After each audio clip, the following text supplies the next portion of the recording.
હાલો મિત્રો, કેમ છો? મજામાં? એકદમ મજામાં જ રહેવું પાછું. મેં કીધું લાવો આજે હાનનો ટાઈમ છે અને બ્લોગ આપણે ચાલુ કર્યો છે. કંઈક નવું જાણવાની કોશિશ કરશું મિત્રો કે કઈ રીતનું હાલચાલ છે આપણો. પછી આપણે પાછળ આપણે બ્લોગ હતો હવનનો, એ બ્લોગ નાખ્યો હતો અને આજે કંઈક નવો બ્લોગ બનાવવા જઈ રહ્યો છું. કંઈક મને જે હું છે એ રીતના બનાવવા જઈ રહ્યો છું. પંખો રિપેર થાય છે મિત્રો, તે આજે તમને દેખાડીશ. કારીગર પંખો રિપેર કરે છે, એ ઇલેક્ટ્રોનિક કારીગર. તમને વિચારે છે ને કે અમેરિકા કારીગર આવ્યા છે, પણ કારીગર પંખો રિપેર કરે. હવે આ ખુરશી મૂકી અને પંખો મિત્રો આ ટીંગાતો હતો, અહીંયાથી ઉતરી અને આપણે પાસે ત્યાં ઓલું ઘોડી નથી ઉપર ચડવા માટે, નકર અહીં ઉતરી ખુરશી મૂકી ઓશિકા મૂક્યા અને હવે પંખો રિપેર છેડા બેડા આપે. આપણને ફાવતું નથી, ઇલેક્ટ્રોનિક કામ આપણને નથી ફાવતું. એટલે કારીગર આપણે વાત કરશું કે કઈ રીતનો પંખો ફરે અને કેટલી ફેરીનો પંખો હોય અને શું કરે, આ શું હાલે.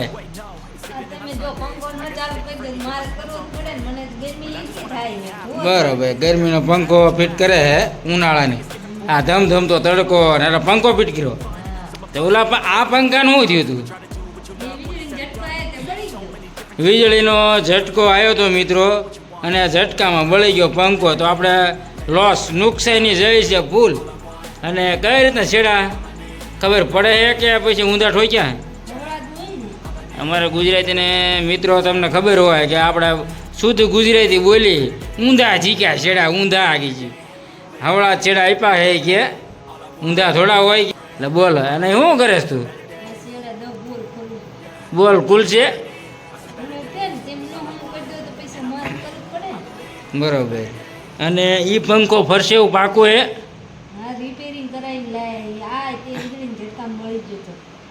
આ વીજળી એટલામાં જ રખડે હું? વીજળી ગમે તારી વીજળીનો ઝટકો આવ્યો અને પંખો બાળ્યો. બોલો કે છે વીજળીના ઝટકામાં કઈ આવી ગયો. ક્યાં છેડા આપવાના મને કે? એટલે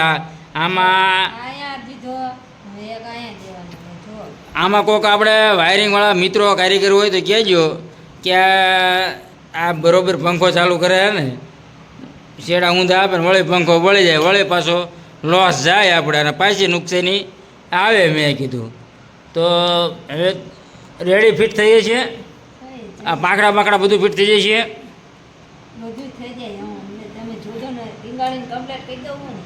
બરોબર, ટીંગાડીને કમ્પ્લીટ કરી અને આ કણે ફિટ કરવાનું રહેશે ને. તો તાબારે સતનો પંખો મિત્રો તાબારે ફિટ કરવાનો હે. ચારના પ્રમાણે છો કેદુના ગામના એમે લગભગ મહિનેથી પંખો રિપેર કરાયેલો પડ્યો હતો અને બળી ગયેલો પંખો 1 મહિનેથી ટીંગાડેલો હતો. તો પંખો આપણને નવો સડાઈ દીધો એટલે ઉનાળાનો વાંધો ન આવે અને ઠંડો પવન આવ્યા કરે. પંખા વિનાના મિત્રો જેટલો કામ થાય, હેરાન થઈ ગયા એમ. પણ અત્યારે પછી લાઈટ હતી ને ત્યાં હીરામાં તું અહીં મિત્રો હીરામ કામે બેઠા થઈ. તમે જો આ ઘંટીને એવું પડ્યું આપણે કામે. આ ઘંટી હું કામે બેઠો જ મિત્રો, તમને શું લાગે? હા, નવરો નહોતો હું કંઈ કામે બેઠો હતો અને ઊભો થયો. પછી દોરીને હું મારતા પણ લાઈટ જઈ રીતે સાંભળી ગઈ. લાવો આજે પંખો ફિટ કરી વળવી.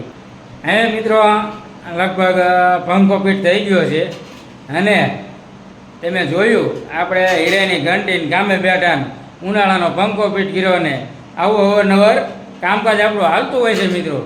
અને મિત્રો વાત કરશું આપણે પંખાના કારીગર અરે કે કઈ રીતના થઈ ગયો કમ્પ્લીટ ફિટિંગ? એટલે હા, અને પછી ઓલો શેડાની વાઈપ દેખાડતો મને. અરે જો કડીક હા પંખાના શેડા આપી દીધા છે બરોબર. અને બોલ બધા કમ્પ્લીટ પાંખડા ફિટ થઈ ગયા. વાહ કારીગર વાહ, શાબાશી આપવી પડશે હો. પણ કારીગર કહેવાય બાકી આવડી ગયું લો. બરોબર, પંખો ટીંગાડીને ચાલુ હતો ને ઘરે. વાહ કારીગર વાહ. મિત્રો ખાસ તમને વાત કરતા હોય તો આપણા જીવનની અંદર આવું બધું હાલતું હોય છે. જે ઉનાળાની અંદર આવી બધું કામકાજ હાલતું હોય છે. તમને ખાસ રોજને આપણે નોખા નોખા આપણા બ્લોગ હોય છે, તમને દેખાડું છું કે બધી પ્રકારના, જો લગ્નમાં ગયા હોય કે આપણે જે ભરવા ગયા હોય, મનોરંજનવાળા હોય, મેળામાં ગયા હોય, ધાર્મિક બ્લોગ હોય, બધાય અવરનવર બધી પ્રકારના વ્લોગ આપણે લેવી છીએ. જો ઘરે હોય પછી આપણે ક્યાંય ન ગયા હોય તો આપણો બ્લોગ આપણો ઘરનો હોય છે મિત્રો. એટલે આ રીતનું આપણે કંઈક નોખું નોખું બધી રીતનું વ્લોગ આપણે લેતા હોય છીએ. તો આવા ને આવા સારા મિત્રો વ્લોગ જોવા માટે તમે ધરમસિંહ બીકે વ્લોગ ચેનલ આપણી, જે આપણું ચેનલ નામ છે ધરમસિંહ બીકે વ્લોગ ચેનલ, એને તમે લાઇક શેર અને બધા અવરનવર તમે જોવા આવ્યા હોય તો સારા સારા હજુ આપણે બ્લોગ આપણે બનાવવાના છીએ. તો તમે કન્ટિન્યુ જોડે જજો અને સબસ્ક્રાઈબ કરજો મિત્રો. ખૂબ આપણા બ્લોગની અંદર બધી મજા આવવાની છે. અને હવે મિત્રો કારીગર પંખો ફિટ કરે, એકલા પડતી નહીં પડી છો પણ પંખો પડ્યો હોય અને પંખો થઈ ગયો ફિટ. વાહ, વિષ્ણુ ભગવાનના ચક્ર ગોળે કર્યો ફિટ પંખો. હો બાકી હું એ જોવા આવ્યો હતો, મેં કે આ પંખો ફિટ થઈ ગયો કે હું એ, એટલે થઈ ગયો ને કમ્પ્લીટ. બરાબર મિત્રો, પંખો ને એવું ફિટ થઈ ગયું છે હમણાં કે ચાલુ હોય. મેન સ્વિચ ચડાવે છે, મેન સ્વિચ ચડાવી બરાબર, પાવર આવી ગયો. પાઇટ તો ચા ફાઇલ ચાલુ થાય હમણાં ખબર જોઈ. એટલે આ એ ડગમગ ડોલ્યો પંખો ફેરો લો, સરસ પંખો થઈ ગયો છે ચાલુ. હવે ઉપાધિ નહીં, આ કણે ઘણો આપણે મિત્રો કામ થયો હતો સમજ્યા તમને મિત્રો, ઘણો બધો કામ હતો અને પંખો ફિટ થઈ ગયો છે. હવે ઉપાધિ કંઈ છે નહીં, આપણે બ્લોગ બનાવી છે મિત્રો. તો અમારી સાથે જોડાઈ તમને ખૂબ મજા આવશે અને બ્લોગ તમે જોતા રહેજો બધા મિત્રોને. આજે આપણે બ્લોગ પૂરો કરી છે મિત્રો, એટલે બધા મિત્રોને ધરમસિંહભાઈના જય માતાજી.